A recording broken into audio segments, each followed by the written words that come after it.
we reached out to lawmakers on both sides of this issue. None of the Democrats we talked to were available. Let's bring in Republican Senator Thom Tillis of North Carolina, a member of the Senate Judiciary Committee. Senator, thank you for joining us, sir. Looks like Tuesday's the go day. Your thoughts? Well, that's right. We'll do some procedural steps after we get the articles over in our chamber tomorrow and on Thursday, and then we'll come back after Martin Luther King Day and begin the trial in earnest. The president now kind of talking about dismissal, and there, as John Roberts was saying earlier, does not seem to be any appetite for an outright dismissal in the Senate. But there does seem to be, Senator, a growing appetite for the possibility of witnesses, which we thought was never going to happen. Now it seems like more of a possibility. I know you have been against that from the get-go. Your thoughts on the changing dynamics, sir?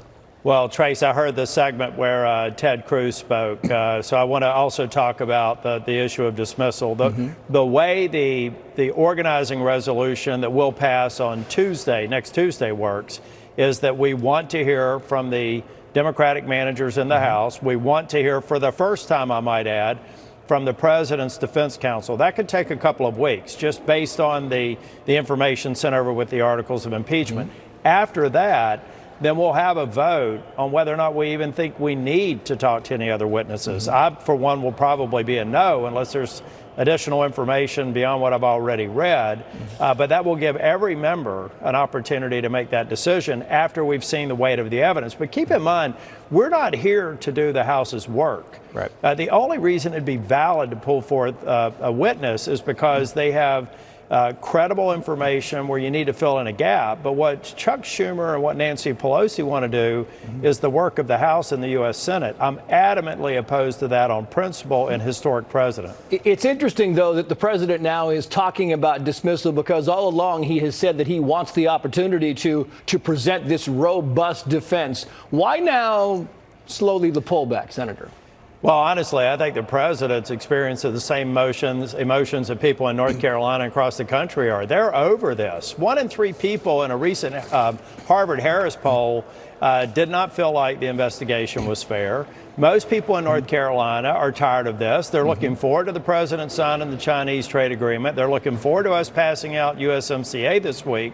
They're looking forward to us solving problems for American workers, American homes. They are tired of impeachment. They think it's unfair, and they want to get past it, and I think the president does as well. And rightly so when you've been attacked for over 3 years. But I want to, if I can, Senator, bring this up because the issue of witnesses gets to be very tricky, and I wanted to play you what former Congressman Trey Gowdy said, who was a very good lawyer, is a very good lawyer about the prospect of witnesses. Listen to this.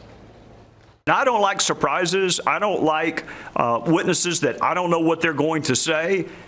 If the vote were today, the president would win. So my advice to him is go with the defense team you got now, Cipollone, Radcliffe, Pam Bondi, Jay Sekulow, and then get to the vote as quickly as possible.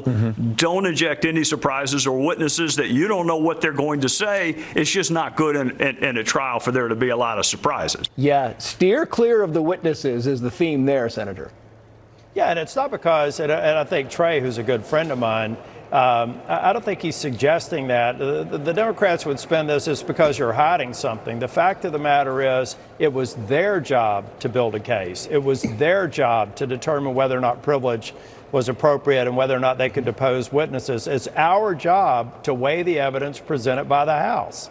And if you open it up to an endless number of other witnesses that may have nothing to do with the substance of the one article that the second article is absurd. I don't even know why they took the time to put it forward. Then I think he's right in saying, let's see if they did their job and vote on the basis of that job. I believe as a result of that, he's going to be acquitted and we're going to move on. I got to go, Senator, but we've been hearing anywhere from 2 weeks to 6 weeks for this Senate trial. Your prognosis there, quickly. Well, I would bet under 4. Under 4. Senator Thom Tillis, always good to see you, sir. Thank you. You too, Trace. Well, we are tracking